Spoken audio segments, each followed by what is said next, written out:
In 2022, Polish citizenship was granted to almost 10,000 people. Most of them were citizens of Ukraine and Belarus. That was a break record year, and of course we expect these figures to grow. Today my guest is Paweł Nowak, legal advisor from zespół Kancelarii Radców, Prawnych Anety Ciechowicz-Jaworskiej, Bartłomieja Ślażyńskiego i Pawła Nowaka, who will tell us more about the legal side of obtaining Polish citizenship. Welcome. Thank you very much. Good morning, everyone. Yes, you mentioned citizens of Belarus and Ukraine. This is, of course, related to the military turmoil that takes place outside Poland, on the eastern side of Poland. In Ukraine, of course, more and more people try to gain and legalize their stay in Poland. So that's why the majority of people obtaining Polish nationality comes from these countries. It's also because it's easier for them to obtain this because of the cultural similarities between Polish nation and Ukrainian and Belarusian nations. But obviously, not only people from these countries obtain Polish citizenship and Polish nationality. Basically, ever since Poland joined the EU in 2004, Polish citizenship and Polish passports have become European passports. The value and strength of Polish nationality and Polish passport have increased significantly. So this is why so many people try to obtain Polish citizenship simply because it is associated with a number of privileges and rights within the European Union, in all member states of the European Union. So not only people from Belarus and Ukraine try to obtain Polish citizenship, but also people from Western countries, even the US, the UK, etc. Not mentioning people from Asia, the Philippines and Southeast Asia. Because the Polish nationality, Polish citizenship has become so valuable, there has been several criteria. The criteria for obtaining Polish citizenship have increased significantly since 2004.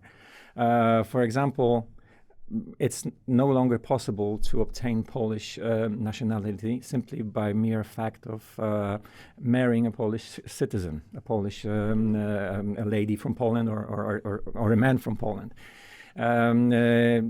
This is because this way was treated as a way to obtain Polish citizenship easily. So many scam marriages were of course in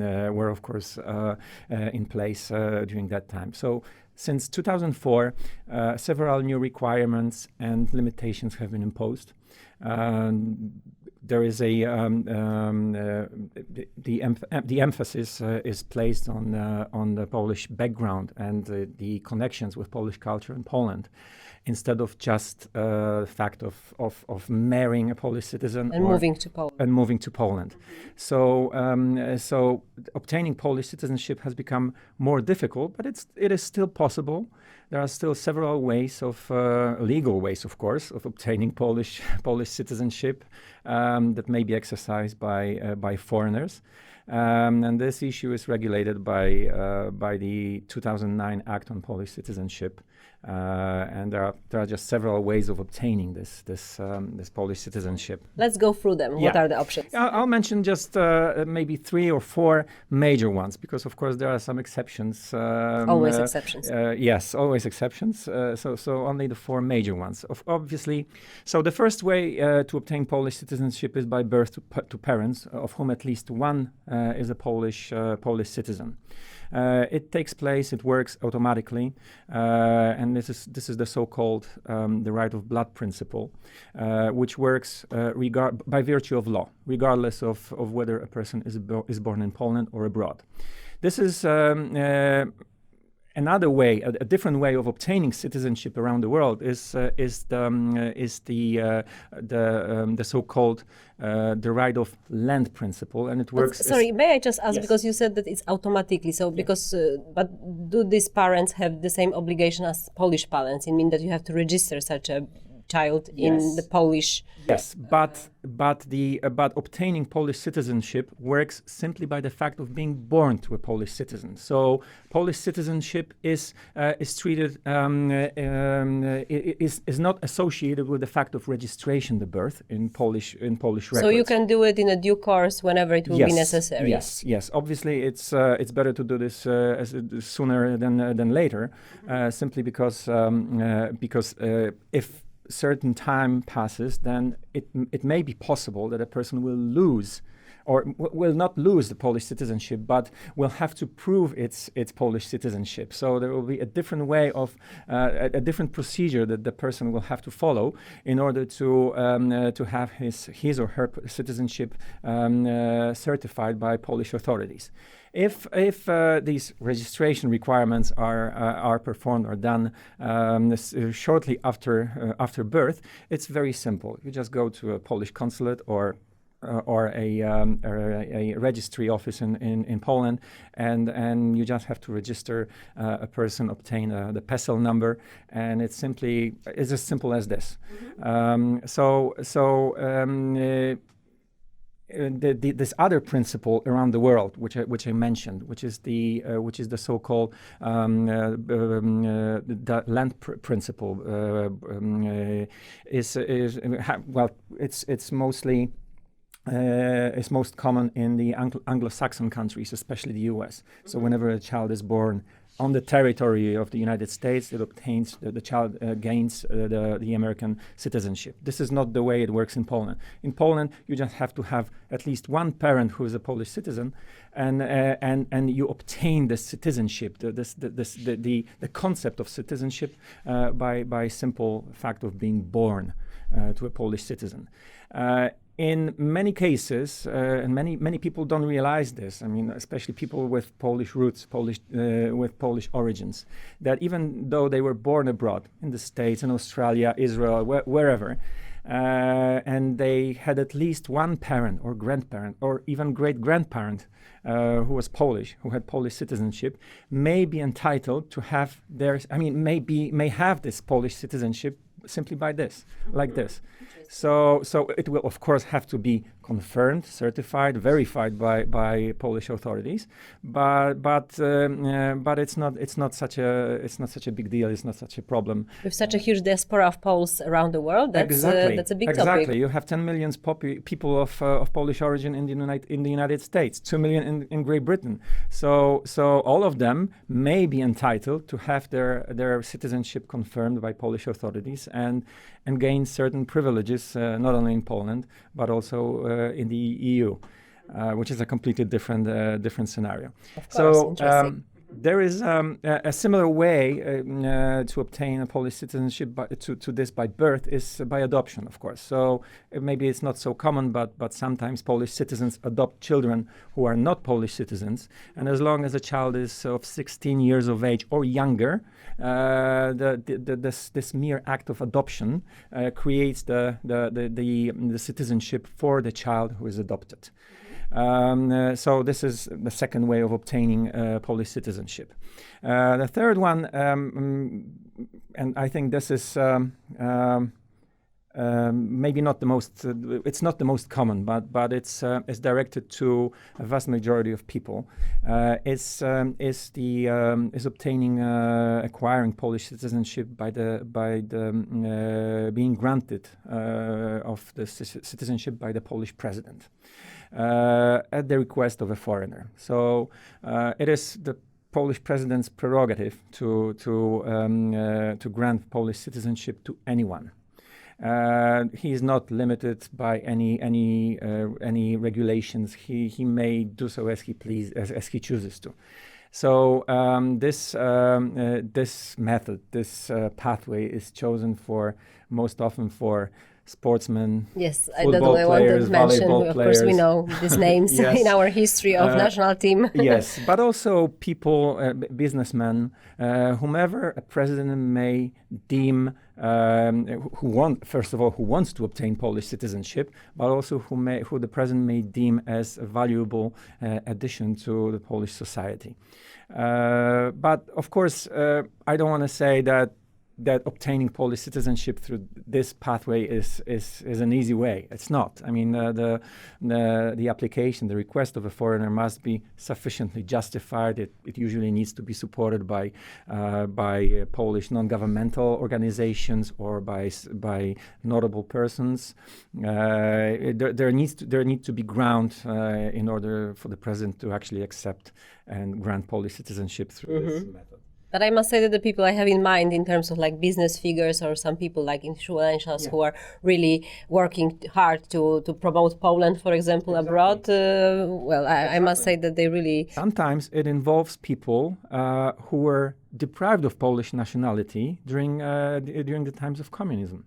Because there were a number of Polish generals who, from the Second World War, who stayed abroad, like General Anders or other notable figures, and at some point the Polish Communist Parliament deprived them of Polish nationality, of Polish citizenship. So their children did not have this Polish citizenship as well. So sometimes it's the only way to actually undo the wrongdoing that the communist regime did. So it's a very suitable pathway to actually be able to grant Polish nationality, Polish citizenship to other people than those speaking Polish well and meeting other requirements that are set in the Polish law.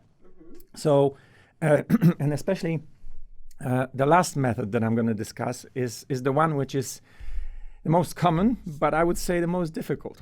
It is the you can acquire Polish citizenship by being officially recognized by as such by Polish authorities, namely vojevoda, but the application may also be submitted to Polish consuls abroad.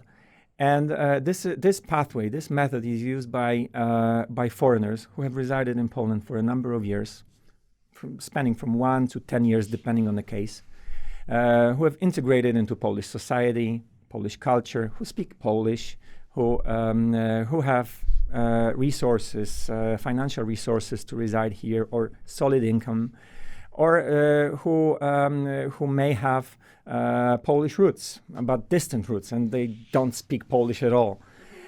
So this way, and of course, another factor that must be met is meeting safety and security measures. Of course, this is nobody who may pose a threat to Polish society or Polish state may be considered a Polish citizen. So this method is not for people like terrorists or people of questionable morality and integrity. But this option is often used by refugees, expats in Poland, spouses of Polish citizens, but also people of Polish origin. And the only problem with this method is that an application must be supported by proof that a person speaks Polish well enough. So the person must demonstrate good Polish comprehension, and this must be confirmed through a special exam, state exam, and passing this exam is not easy. I must say I have had a privilege to represent a client who was married to a Polish citizen for 15 years, who was involved in all different activities, supporting charities in Poland and speaking Polish very well.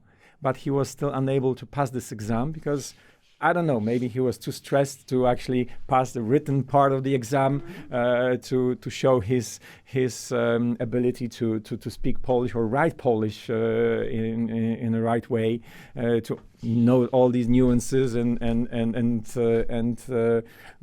problems that you encountered when you speak Polish. So he applied for Polish citizenship through this method, but it was difficult for him to actually meet all the requirements. So instead of just pursuing this pathway, we at some point decided to submit a request to the president to grant him Polish citizenship, and this request was accepted, and he finally obtained Polish citizenship. He had kids of 15 years of age or so born here in Poland, and so it was even this difficult for him to obtain Polish citizenship through this pathway. So these are the general four major ways of obtaining Polish citizenship. There are some other exceptions, like a child who is found in Poland and you cannot determine his citizenship, like Moses floating in the river. Such situations probably happen, especially with refugees, for example, when they cross borders and you find children whose citizenship may not be established. So the only way to actually to allow give him identity, to be honest, yes, is to grant them Polish citizenship through this method, or by using this rule of land to this extent. So. Yes, as you mentioned, there are some consequences, pros and cons of, getting a dual citizenship. I mean, getting actually dual, so getting extra one, Polish one, yes, to the original one. So what are they? What foreigners should be aware of? There are quite a few consequences, but I was thinking about this, and I wouldn't call it consequences, because the word consequences has a negative meaning. Okay. But I would say it's associated with, it gives you additional possibilities, opportunities, and conveniences rather than problems. The basic effect of having dual citizenship, a foreign and Polish, is of course the ability to be treated on an equal footing by Polish authorities. So to be able to gain access to all the privileges and benefits in Poland, to be able to work freely without any limitations, to take part in the elections, to hold office, to hold an elected office, and to travel more easily. Without any limitations, especially time limitations, because when you are a foreigner, a foreign citizen from outside the EU, there are only a number of days that you may spend each year in Poland. So once you obtain Polish citizenship, that gives you a possibility to be treated on an equal footing, just as a Polish citizen, and you will be treated as a Polish citizen. So for US and British citizens, as I mentioned, Polish citizenship means European citizenship. So once you get Polish citizenship, you are treated as a citizen of European Union. So you may actually use these privileges and rights, not only in Poland, but anywhere in Europe and in the overseas territories of European Union members, like French Guiana, French Polynesia. I know that these are distant territories, distant lands, but it's you never know what life will bring. Exactly. But for foreign students, pupils, it brings you an opportunity to study in Europe, in Poland, for free, because in many countries around Europe you have free university education, which is not the case in the States. So you may gain access to very well renowned universities around Europe and study there for free. So it's really worth considering whether this is an option for if a child has some Polish roots to use this way of actually gaining good education around Europe. And as I mentioned, for non-EU member states citizens, like especially for Americans, for Britons, for people from Ukraine, Belarus. Polish citizenship is also attractive due to the possibility of entering, staying, settling in the European Union, and so you gain access to all these privileges, all these rights by the simple fact of having dual citizenship.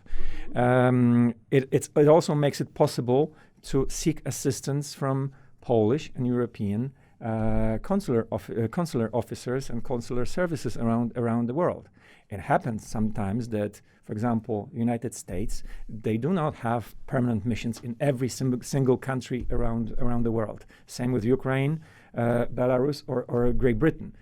For example, maybe it's not the most common example, but Iran.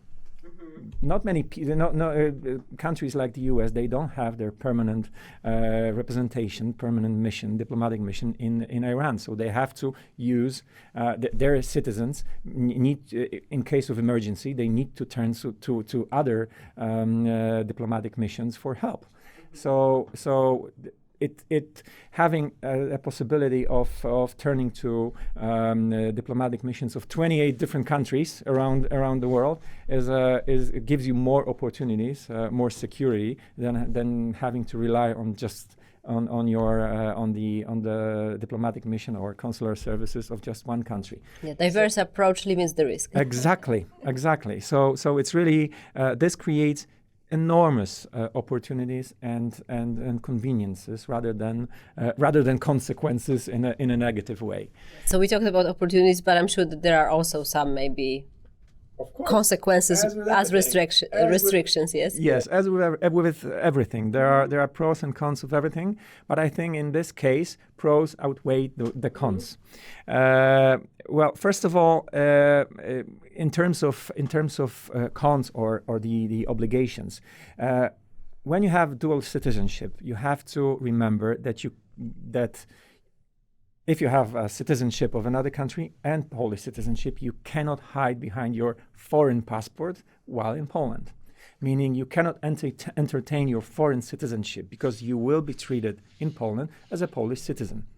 The same with Polish citizens having dual citizenship of other countries. So when you use your Polish passport and you end up in Great Britain, you may not use your Polish citizenship or Polish passport in your dealings with local authorities in the United Kingdom. So you have to be aware that while in Poland you will be faced with Polish authorities and you will be on your own. You may not treated as a Pole. Yes, exactly, and treated as a Pole. There are also certain requirements and certain obligations imposed on Polish citizens, on all Polish citizens, like the possibility of being drawn or being called to serve in the army, in the military. So obviously, it's not mandatory to serve in the military, but you never know. The geopolitical times are tense. Yes, exactly. You never know, and especially for young kids. I mean, they may be called into the military at some point. So this is something that you have to take into consideration. Another thing is that unlike in Great Britain or in the States, Polish citizens have an obligation to hold a valid ID card. The concept of ID card in Great Britain is strongly opposed by the vast majority of people because this, in their view, is a limitation of civil liberties. In Poland, that's a common obligation. We don't question it. It's just that you can have it on your app. Exactly. But when you don't have it in Poland, you may face a fine up to 5,000 zlotys. So this is a surprisingly an obligation that may be found quite interesting and bizarre for people, but that's the way it is. So there are some discrepancies between systems of law in Poland and abroad. So you have to be aware of this. That once in Poland you will be treated as a Polish citizen, so you will face all these different obligations imposed by different provisions of law. But basically, I still believe these are nuances. These are small cons in relation to the pros and these enormous opportunities that dual citizenship creates. Mm-hmm. Any problems that may occur? Oh yes, of course, especially when you have Well, nowadays many people travel and many people have citizenship of more than one country. There are lots of Polish people having dual citizenship, citizenship of the United States of America, of United Kingdom. Same with people from abroad. They also have dual citizenship. And so, as I mentioned, there is a requirement of having a valid ID card a valid ID card in Poland. It's not such an obligation. There is no such obligation, for example, in the United Kingdom, or the valid passport. So when people leave Poland, for example, when leaving Poland, people should be able to present a valid Polish passport. When they reside in Poland, they need to have a valid ID card. But when they reside abroad for a number of years, they hide their passports in the drawer, and the passports eventually expire, and that may create a problem. Also for foreigners who, well, they cherish the moment when they are awarded Polish citizenship. They are so proud of this Polish passport to have this Polish passport. They put it in a drawer, and then they tend to use their foreign passports. Well, as I said, Polish authorities will treat these people as Polish citizens. So when entering Poland, there is usually no problem, because when you are a Polish citizen, you may enter Poland even without a valid document at all, without any document at all. You will be just verified by the Polish guard and guard officers, and your identity will be verified, and you will be allowed to enter Poland. But when you want to leave Poland, you have to have a valid passport, Polish passport. Mm-hmm. If you are a Polish citizen, you will be required to present a Polish passport on the way out. What about traveling with children? Well, basically, travels with children may be problematic in situations like this when you have dual citizenship. Polish citizens, when children are born abroad, very often forget about the necessity to, as you mentioned at the beginning, to register birth of a Polish child and obtain a Polish passport or a Polish ID card for that child. They are usually issued with such papers in the country when they were born. So they come to Poland using their British, American, or any other passport. They enter Poland. They are free to enter Poland, but on the way out, a problem may arise as to their nationality, because the Polish guards, Polish border guard agency, will treat these children as Polish citizens. So Polish citizens must be able to present a Polish passport or a valid Polish ID card. If they don't, they will not be allowed to cross the border. So you may find a situation when parents who hold valid Polish passports will be allowed to leave Poland, but the child will not. And do you know such a cases Yes. in reality? Yes, unfortunately, yes. Because the approach of the Polish guard agency, Polish border guard, is not entirely consistent with the law. It's just their practice, which is not consistent with practices of other border guard agencies, other immigration agencies around Europe and around the world. This comes from the irregularity of the practice comes from the fact that regulations grant the right to have a passport. They do not impose an obligation. So when you are abroad, you have the right to possess a passport, but you don't have such an obligation. But once, unfortunately, you enter Poland, you have an obligation. You start to have an obligation to have some form of identity card. This obligation relates only to people who reside in Poland. So people who reside abroad, including Polish children, they do not have an obligation to possess a valid Polish ID card. They only have the right to possess a passport. But unfortunately, the Polish border guard officers treat it as an obligation. As I mentioned, they treat these children as Polish citizens. So they may not hide behind their foreign passports in relation to Polish authorities. And unfortunately, this is quite a common practice in Poland. There was even an official position, a complaint of the Office of the Polish Ombudsman earlier this year, who pointed out the illegality of these actions, and that they may create serious problems for families, because as the numbers and the figures are growing, that will be growing problem as well, right? Exactly. And other cases with child abductions. But parental abductions. I'm not talking about unlawful child abductions by strangers, but parental abductions, when two people living in two countries disagree on matters of their child, and for example, one parent takes a child abroad against the will of the other parent, or retains this child. For example, the child comes for vacation or for Christmas, and then this other parent doesn't want the child to leave so early, so he extends the visit of the child in Poland or abroad.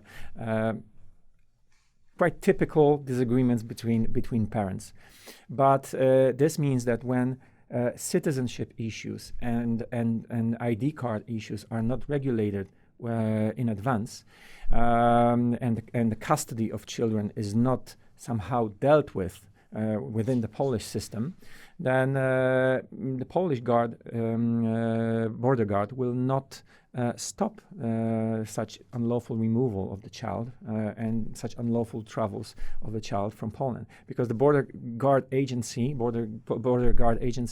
does not verify whether a child has the right to leave Poland or not. They only verify whether the child has a Polish passport or a valid ID card.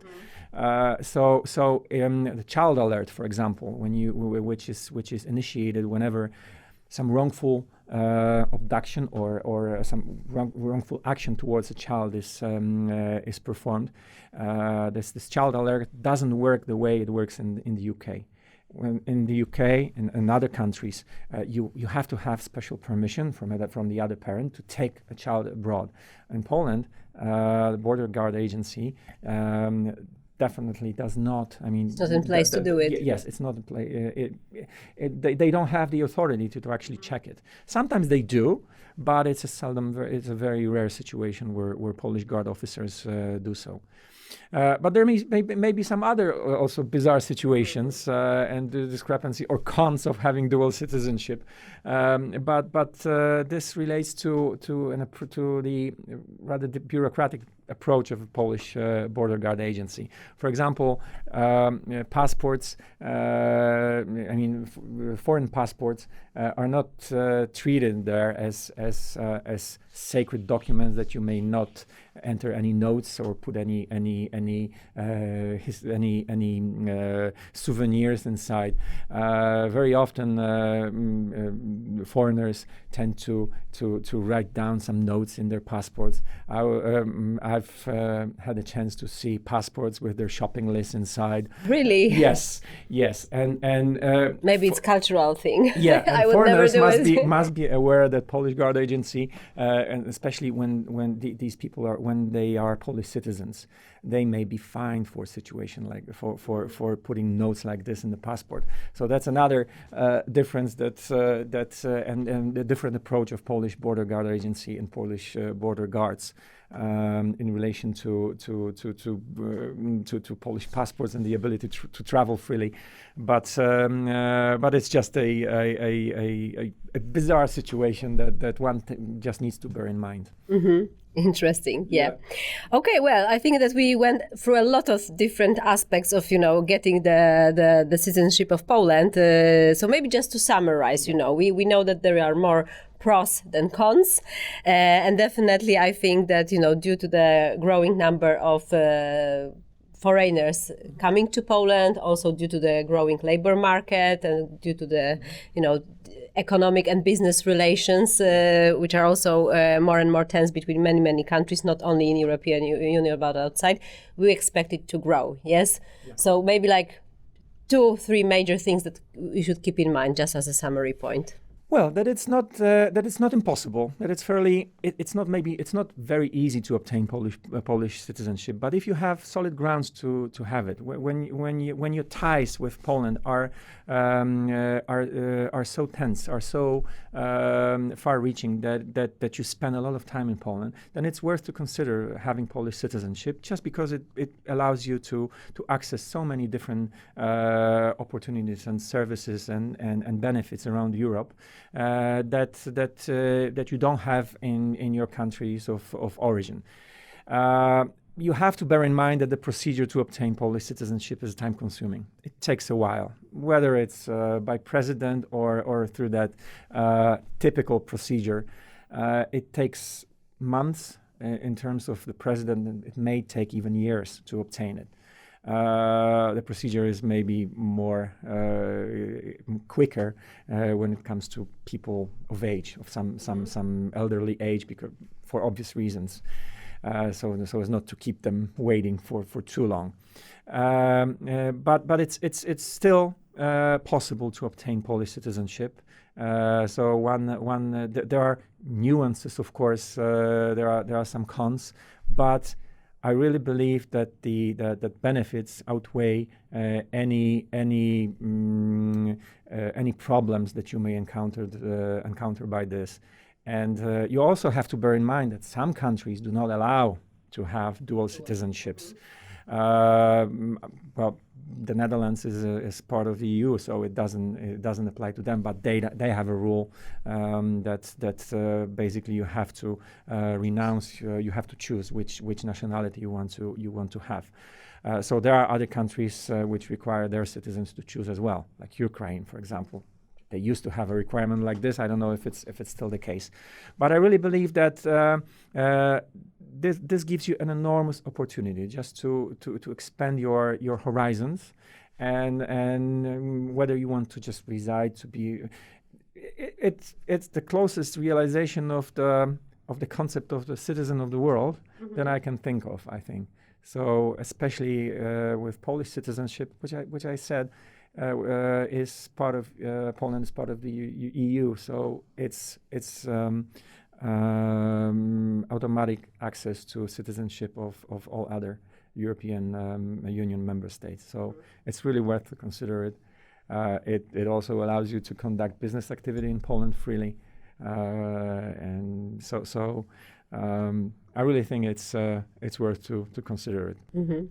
Well, I think that's a great one-liner saying that, citizenship of the world. And honestly, I'm really sure that for people who really see their ties getting more close to Poland, in Poland or by traveling, but anyway, connected to Poland, I think that's an investment worth to make. Thank you very much. Very interesting topic. Thank you very much. Thank you very much. Thank you.